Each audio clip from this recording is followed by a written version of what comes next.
So they finally did it. They released Ogre Reborn last Friday. It's been out for about a week, and I've heard you guys need some help getting into Ogre Reborn. I know there's a lot to do and it can all be overwhelming, whether you're finding it harder than previous versions of the game, like the PSP, the SNES, or the One Vision mod, or whether you're struggling as a newcomer to the series. I've got some tips for you today that you can use to get past Chapter 1 with the proper mindset and elevate your gameplay. First, we're going to be examining how to build your units and how to create some synergy between them. And next, we're going to be reviewing battle basics and how you should be thinking in order to make your decisions count. Now don't worry, this is not a min-max guide with number crunching optimizations. It's more of a general purpose guide that new and veteran players alike can follow.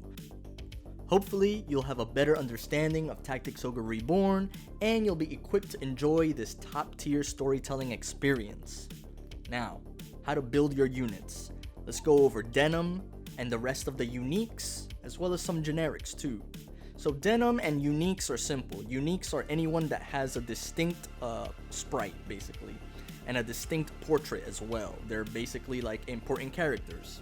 Generics are everybody else. Randoms that you recruit from maps, or randoms that you buy from the shop. Denam's stats and element are based on the tarot card questions that you answer at the beginning of the game. Each answer is going to provide specific stats, so you can min-max for a particular build if you desire. Personally, I don't know which answers gives which stats off the top of my head. I just always answer with what I feel is right to me, and then I build my Denam accordingly. Most unique units in the game come with less innate recovery time, or RT, meaning that they'll get their turns quicker than a generic alongside predefined stats. Generally, anything can work, so don't get too hung up on stats, guys, but obviously, you'll be better off building towards a character's various strengths. You'll want a variety of roles in your army, some tanks, some archers, some wizards, some melee units, and of course some healers if you'd like. You can recruit generics from the shop or from the battlefield, like I mentioned earlier, but you're gonna need the appropriate recruit skill. Now once you decide what role you want this unique or this generic unit to fill, you're ready to pick a class. Now for this guide, we'll be building a support unit and a mage as well. Now classes in this game are obtained by gaining class marks from the shop or from loot bags on the battlefield. Warriors are versatile physical units that use a plethora of weapons, and they can guarantee 100% accuracy critical hits with Mighty Impact, one of their abilities. Knights make great tanks with their damage reducing ability Phalanx, and their Rampart Aura, which denies enemies their movement past its adjacent tiles. Perfect for holding the line and protecting your squishies in the back. They also make good supplementary healers as well. Berserkers deal great physical damage with Berserk, allowing you to hit up to 5 opponents at once, and when you unlock Sanguine Assault, you'll really force enemies to feel pain with extra damage. Valkyries and Rune Fencers are extremely flexible and they perform well in a number of roles, including sword and board while throwing out heals, alongside spear equipped with missile spells for poking at range. Now archers and wizards and sorceresses. All of these guys are fragile and they should not be approaching the front lines, but they do counter each other, so try to have your archers aim at fellow wizards and vice versa. Now, wizards and sorceresses provide an additional utility, being able to not only tango against other archers with missile and indirect spells, but they're also well equipped to whittle away tanky targets with Poison Cloud and HP Drain, or they can spread even more statuses like Charm and Paralysis and Sleep. Now Beastmasters, or Beast Tamers I should say, have a special skill named Lobber. That skill allows them to throw items to nearby units, just like Chemists from FFT, and they're great for recruiting and empowering beasts and dragons. Now lastly, Clerics. They're exorcism specialists, but early game they make for poor healers just because their healing values are the same as Knights and Valkyries, yet they offer no additional utility unless the battle features undead. They also suffer from poor equipment choices, but keeping one on hand will allow you to consistently heal your troops, as that's all they'll be using their MP for. Now keep in mind, most classes can have variations as you see fit. Do you want an archer that deals maximum damage? You're gonna want to equip a two-handed bow alongside some leather equipment that'll raise your dex stat. Now, if you want a trick archer that can annoy enemy frontliners and occasionally defend themselves from a sneaky enemy, you'll want a dagger for the parry passive it provides, and a short bow +1, which has a chance of inflicting stun. Now you pair that with the tremendous shot skill, which costs 40 MP to use, and you'll guarantee your hit, and you'll guarantee the chance of stun too. This is just one example of how you can tweak builds to fit your needs. Now, once you figure out what class you want to use, you'll be ready to select your skills. Like I said, we're going to be going with a support unit and a mage. So skills. You'll unlock skills as your unit levels up, but each class comes with its set of starting skills. Always check and or equip any new skills after the battle that you think might be a good fit for your unit.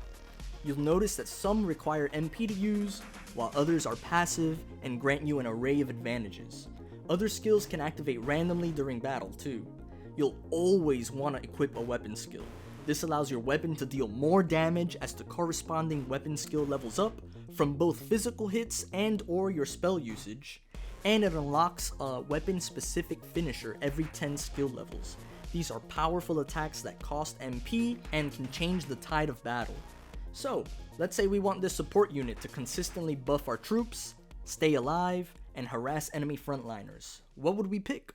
Looks like a beast tamer with the lobber skill fits the bill for me, and we'll give him the bow weapon skill so he can damage enemies at a distance, Constitution 1 for a bit more total HP, and Empowered Dragon 1, an auto skill that activates randomly and gives our nearby dragon unit an attack boost. We'll also want an all-purpose mage that can deal damage to squishies and tanks alike. A sorceress fits the bill for this, so let's give her meditate so she can regain some MP, a concentration for improved spell accuracy, insight 1 for a bit more total MP, and the cudgel weapon skill for unleashing finishers. We've already thought of a game plan for these units, so let's see what spells and items we can equip them with to help them shine. In the PSP version of Tactics Ogre and the fantastic One Vision mod, each elemental school offered damage spells and utility spells that inflicted debuffs or buffs.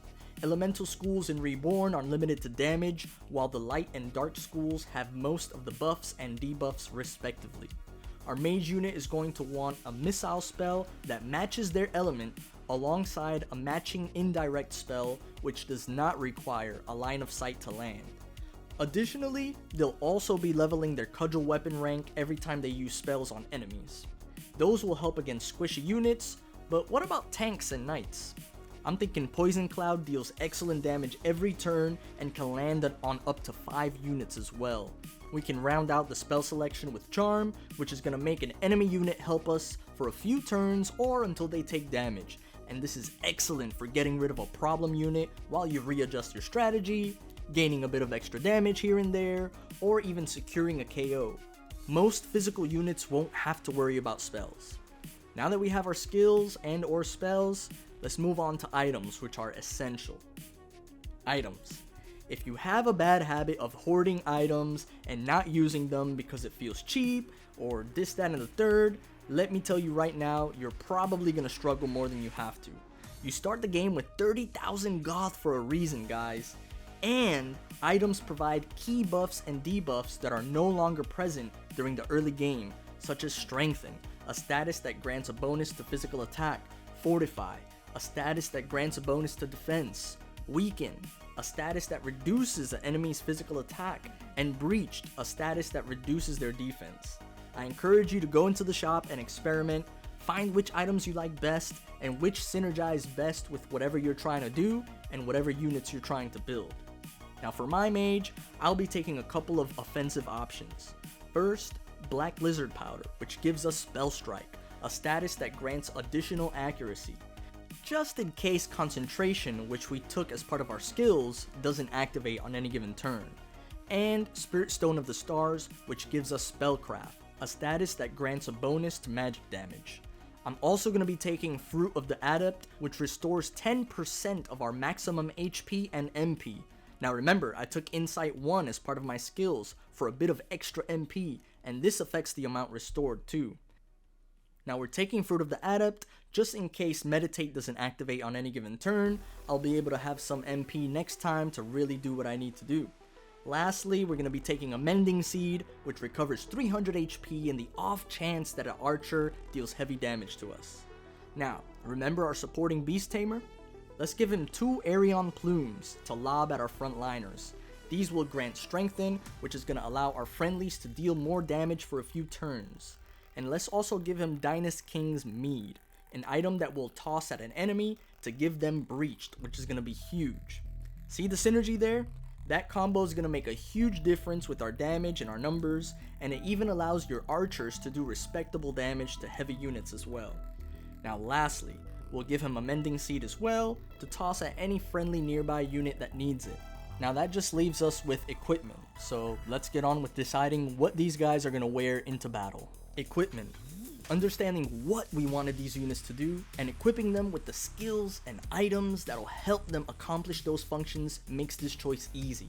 Our Beast Tamer is going to rock out with a short bow +1 for potential stuns, alongside a shield for added survivability and for pushing back that sneaky enemy or two. Unlike the archer with their tremendous shot skill, we can't guarantee the stuns here, but that's okay, because stunning enemies is not his priority. It's simply a nice bonus that can help disrupt the enemy further whenever we aren't using our items. Our main mission is supporting and staying alive long enough to make a difference for our troops, so let's ensure that with a bronze helm, chainmail, gauntlets, chain leggings, and a ring of vitality for extra defense. Mage equipment options are going to be very limited early on, but I prefer to have a one-handed cudgel alongside a shield for extra bulk. She'll be equipping robes, leather gloves, slops, and a ring of defense as well. Team building. Now that you know how to go about building a unit, we can expand upon that and build out your army. Now, all of your units don't have to revolve around the same game plan. Some work well around others, but some units like ninjas can function well on their own. Many times, your strategy will change due to circumstance, like a critical hit taking out the unit you were relying on to deal the decisive blow, or an enemy sneaking past your front line and endangering your mages. You can have up to 100 units in your army, and that's gonna leave plenty of room for experimenting, guys, so please experiment and just try different combinations and different variations of your favorite classes.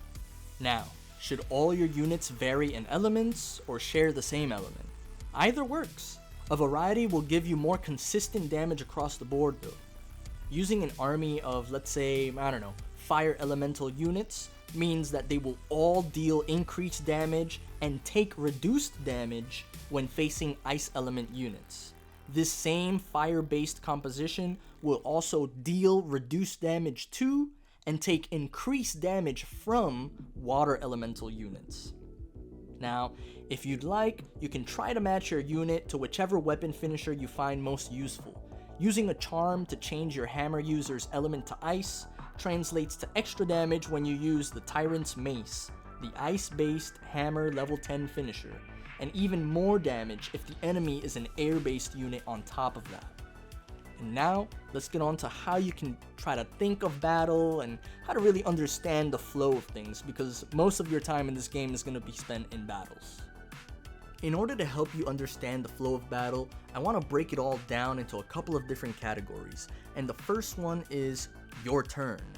When your turn starts, you'll have a chance of activating any auto skills that you have equipped automatically.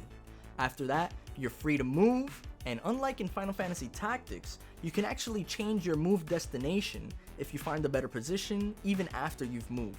So that's great for, let's say you move your unit towards a knight, but then you discover before you attack them, you say, hey, I can actually do more damage to this archer over here, and they're closer, it's less dangerous to put my unit there once the turn ends, let me go do that. Just press B or back or whatever the key is on your pad, and you can automatically go back to wherever you were standing, and then proceed to do that. You can also see how much damage a regular attack or a regular spell or even a regular finisher are gonna do to any enemy on the map, regardless of whether they're in range or not. So that's great for planning out where you're going to move. So I'd say the first order of business is try to see how much damage you can do to, any given unit, and then once you figure that out, commit to a movement and then proceed to do that action. And I think you'll be way better off, and you'll be thinking more tactically, and the sooner you can kind of bake that behavior into your, usual activities in Valeria, I think the better off you'll be. The next category for understanding battle is going to be offense, and it's going to cover a couple of things. But let's start off with Pincers. Pincer is a skill that some units gain, and it allows them to sneak an extra attack in on an enemy when their back turns towards that unit. Now you can use this to your advantage depending on what type of unit you're facing. Here we have this warrior unit. He's sandwiched between two of my guys here, and his back is not facing the unit that has Pincer here, which is Voltaire. See, he's kind of facing this direction, and Voltaire's also facing this direction, but I know that if I hit him with my Beast Tamer here, he's going to want to counter hit him, and his back is going to be exposed to Voltaire, triggering the Pincer. So let's demonstrate. Bullwhip, boom, counters, activate Pincer, boom. The next order of business is focusing your damage. You're not going to want to spread your damage too thin. Now granted, sometimes a unit like your archer, all they'll be able to do is just sprinkle a little bit of damage here and there, waiting for an opportunity to build up MP or to do extra damage to a specific unit. But in general, especially for problematic units that you know, like, oh, this guy's high priority, he's got a spell that can mess up a couple of my guys, we gotta get rid of him ASAP. That is an excellent strategy to do, and it's oftentimes worth the risk. But again, a lot of this game is circumstance, and so the more you play, the more you'll be familiarized with all the mechanics, and you'll be able to do better judgment calls and assess your risk tolerance. So let's go back to the same example that we did with the Pincers, right here. This guy has almost all his health, this archer has almost all his health, and this knight is still pretty beefy at 247. And this guy, well, whatever, right? He's about to die anyways. But this warrior goes next. See the RT timeline at the bottom? He goes next. He's got enough MP for a finisher, and he could potentially deal some good damage to this berserker of mine here. And we don't want that. So what we're gonna do is trigger this Pincer. We're gonna get lucky and get a critical, and then we're gonna move out of the way because I'm hoping that my berserker gets his berserk activated, and then we can do some pretty fun stuff. And what do you know? It's time, baby. So we got the berserk activated, we have these two units in position, and we have enough MP to activate Sanguine Assault, which is going to give us a 50% strength increase. And what do you know? We're going to go here, we're going to attack, and because Berserk ignores height, we're able to kill two units with one stone, maximum efficiency. You already know the vibes. We're winning this battle. Doesn't matter. And that's going to be a huge momentum changer. And once you get more familiar with all the mechanics, you're going to start seeing yourself aiming to replicate these situations more often. These buff cards, they're the last part that I say is key to understanding this offense situation, because they don't provide that much of a bonus, and a lot of people are overestimating their value. I don't think they make that much of a difference. Yes, some boss characters do start their boss battles with a full stack of 4 buff cards, but they're really the exception. And let's take a look at the same example with RSL, right? Before I do anything, I want to see where my damage matters most. 143 to this sorceress and 83 to this archer, right? If we pick up the physical card here, that damage goes up to 214 and 124. Now, why is that such a drastic difference when the difference now is 105 to this warrior, but before then it was only 70? So it's not that much of a difference. What's going on? Well, the long story short is, for units that have lighter equipment, you're gonna be able to penetrate through their armor with more relative ease. Once you're able to penetrate through that armor, any boosts that you receive basically compound. So once we're already getting past her armor with 143, a little boost from a physical card is gonna shoot us up to 214. But on the other hand, a more well-outfitted warrior, see, he's got heavy armor here, it's not gonna be that much of a difference for somebody like that. Also, you gotta take into account elements as well. She's particularly gonna take less damage from us because we're a lightning elemental, and so, you know, it is what it is. But I just wanted to point that out. The cards don't make that much of a difference. It just matters when, I guess, when it matters. But in all seriousness, they really don't provide that much of a boost. It's just a nice little happy coincidence. Kind of like how the Beast Tamer that we made earlier in the video, that has the stun bow, just in case if it happens, great, fantastic. If it doesn't, then well, it doesn't. But that's how I view buff cards. And the final category here for understanding the flow of battle is defense, of course. You didn't think that I was gonna skip that, right? Well, defense it boils down to a couple of categories, and they're all kind of intertwined, so let's talk about them all at once. We've got positioning and the environment, as well as RT and MP management. So what the hell does that all mean? Let's take a look at our positioning here. We have a knight here and a beast tamer here. This other knight, yeah, they climbed over the building, but that's neither here nor there, right? The point is that the easiest route, the quickest route to get to our squishies, our archer and our cleric, is right in between these two buildings. Right on 5th Ave, New York City, Rockefeller Center. You already know the vibes. They're trying to see the Christmas tree, right? Aracel and Donato, they're the Christmas tree. They want to see them, and we gotta stop them because it's not Christmas time yet, right? So what do? We have Full Court and Alistair blocking the way, securing the location like it's Call of Duty, and overall just making it extremely difficult for other opposing units to kind of, you know, do what they do best, which is make our lives annoying. But anyways, real talk. You want to be able to position your units strategically. This is a tactics game after all. And if you're going to be running around with squishy units, you want to protect them with your tanks. So we've got this Beast Tamer here. We've got Full Court here. They're going to be blocking the road. And he'll just attack my Berserker, and he's got to climb around. He's got no choice. So positioning is important. It's going to be how you get the most out of all of your units. The environment too, that goes hand in hand. You see a building nearby, you want to position nearby that. If, let's say this guy was a mage, right? Let's say he was a mage, and he has line of sight, or he can have line of sight on one of our units. If we position right here, he can't hit us. Same thing if it's an archer with a crossbow. They can't hit us because we're behind the wall. Now, obviously, an archer with a bow, they might be able to hit you. A mage with an indirect spell, they might be able to hit you. But you get my drift. Staying next to the walls, next to the buildings, next to the obstacles is generally a good idea, especially if you have squishy units. And the last part here is RT and MP management. Here we have a situation with our boy Ribald, who's about to die. He's got 62 HP.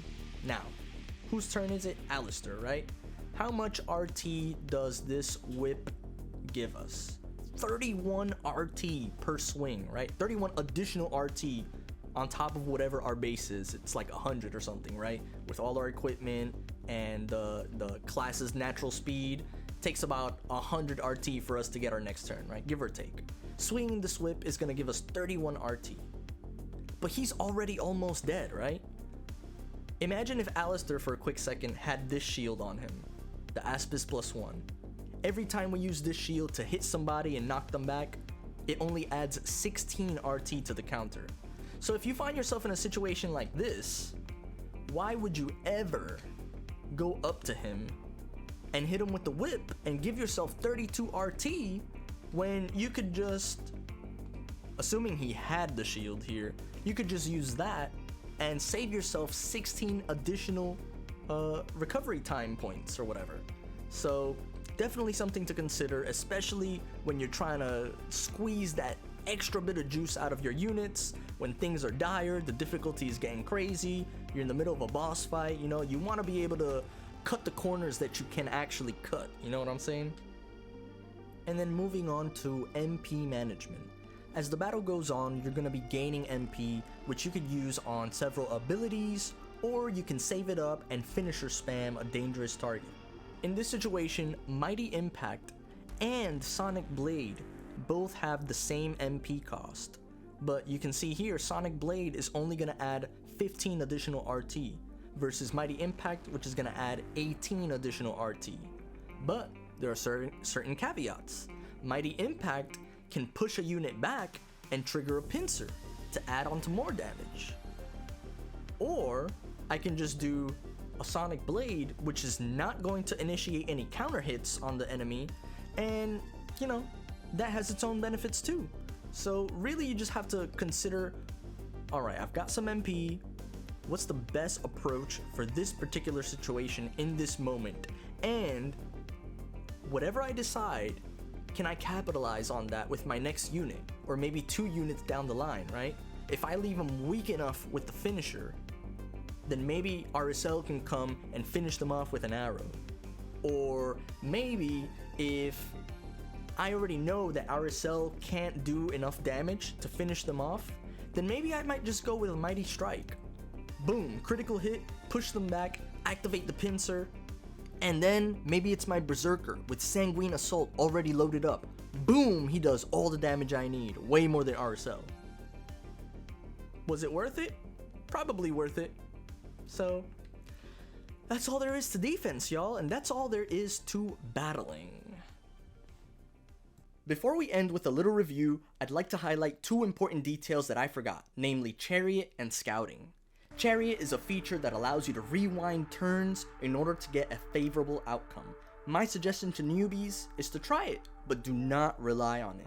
I'd say when you're actively thinking about your strategy and you find yourself realizing that maybe I could have done something way more beneficial, you know? I could have maybe actually hit this guy and triggered a pincer, or I could have actually used a finisher on that guy and killed him off, then my next guy could go and trigger a pincer over here. That's probably a good time to use Chariot. You know, you're actively thinking about it, reward yourself, and just keep it in the back of your mind for next time, right? But if you're using Chariot just to abuse it and make sure that every single time you miss, whoops, I'm going back and rewinding that and attacking him from the left. Nah, don't do that. You're not gonna learn, and you're just gonna tire yourself out. Scouting is a new feature added in Reborn, and it allows you to scout the incoming battles and assess enemy loadouts and positions. This is fantastic for determining which units you're going to bring into that battle, and you can repeat it as much as you'd like before initiating combat. Get used to using this for streamlining your positioning alongside the environment. Now, closing thoughts. I hope all of this information was helpful, and it allows you to start thinking in a framework that helps you succeed, from building your unit to the countless victories they'll help you achieve. Now remember to think of your unit's purpose and decide on which classes can help you accomplish that. Then choose skills and spells that will help that unit succeed. If he's a warrior that supports your midline, will he actually need Pincer if he's granting allies extra accuracy with vigorous attack? Or can you probably swap out Pincer? He's not going to be in the front lines too much. Swap it out for Constitution, increase your bulk a little bit. Then remember to bring along items and actually use them, guys. Please use them. It's so fun, and it just adds an extra element to the strategy. And then obviously don't forget to deck your unit out with the appropriate gear, and then try it out and have some fun, y'all. So leave some comments down below on what you're struggling with, what your favorite class is, which choice did you choose at Balmamusa? Are you going the Law route? Are you going the Chaos route? What's your favorite characters? What do you want to see from me next? And then if you actually like this content and you found it useful, consider subscribing, consider sharing it to a fellow Tactics Ogre friend that's struggling or might enjoy, any of this.